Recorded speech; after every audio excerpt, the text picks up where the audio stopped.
Catty.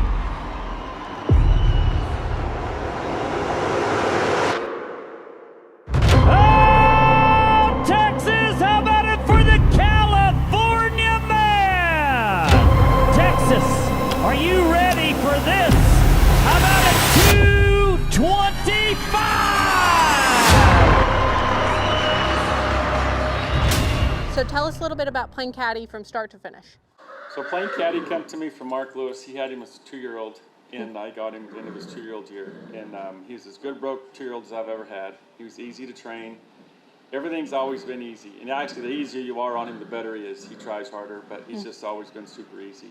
Come to Snaffle at Futurity, first year it's in Fort Worth. Got lucky, I guess, made the finals. And then, of course, he come up, and every performance during that show, he got better. I showed him in the intermediate finals that year also, and the open finals.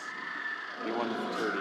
After that, he's just been super easy. He's easy to be around at home. He's good-minded. Anybody can be around him. He's just really good-natured. He's easy to prep for a show. And he's been a really good show horse. He's won almost 200,000.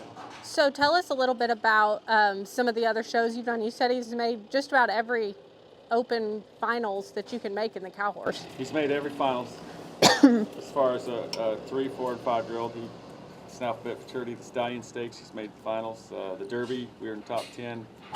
So yeah. And that's not an easy feat for these cow horses because it's a lot of pressure on them. And as 4-year-olds, they're going against older horses, correct? Yeah.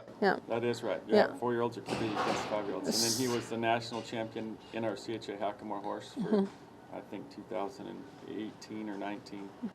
And how much has he won total now? Close to 200,000. Yep. So this horse, you've had him the whole time. You know him. What are his strengths as a cow horse? Is his strengths in the fence work, the rein work, the cutting? Where do you think he shines? I think he shines because he's actually pretty good in all of them. Yeah. You know, reining, he's marked in the 20s in the reining several times. He's marked 25s down the fence. He's consistent in the herd work.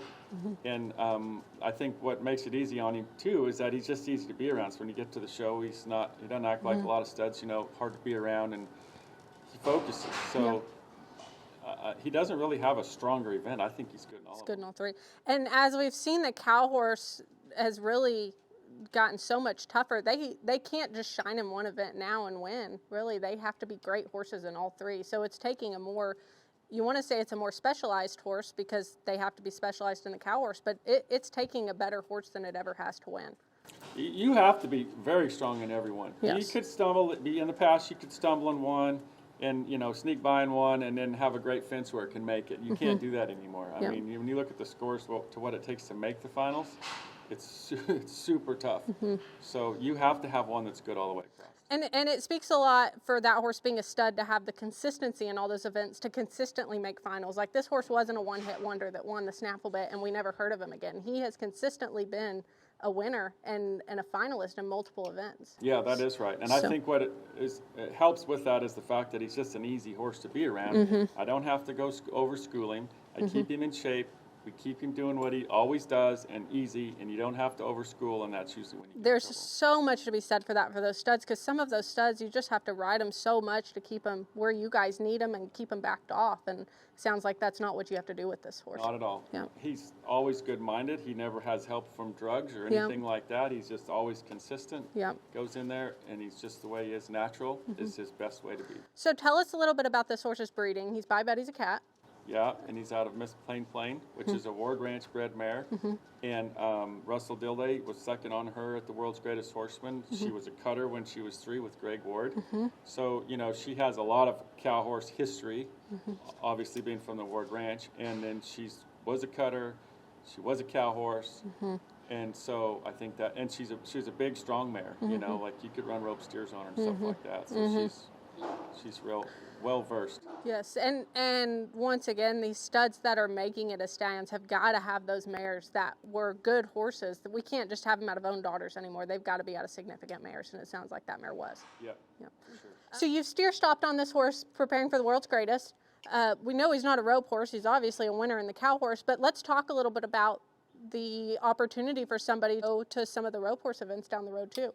For sure he could do that. I mean, he's so good-minded, and I'm not a team roper per se, like competitive-wise to go to the Futurities, but In fact, I was turning steers on him when I started steer stopping on him, you know, when he was 5, kind of getting him ready, and they said, I better not do that or I'll ruin my steer stopping. But he was so nice to rope on, but he's really good. Yeah. You know, I mean, he scores great, he runs hard, he drags his tail. Yep. I mean, he does everything there, and he's big enough, and, you know, I think he has a big opportunity to be a rope horse or produce rope horses Yep. as well. And we're seeing these cow horse studs, because they have the size and the bone to take all 3 events, they're carrying over to the rope horse incentives really well. And so we see more and more people breeding to cow horse studs specifically, even over the cutters for rope horses. So I think for the buyer, that's a big opportunity for them to get that horse in those incentives and have a whole second book of mares to breed besides just cow horse mares. That's right. Yeah. So he's very diverse. very diverse. And his sire has been very diverse. We've seen winners in the cutting, the cow horse, and the roping, and everything in between. Barrels, too. Yeah. There was a really good barrel horse that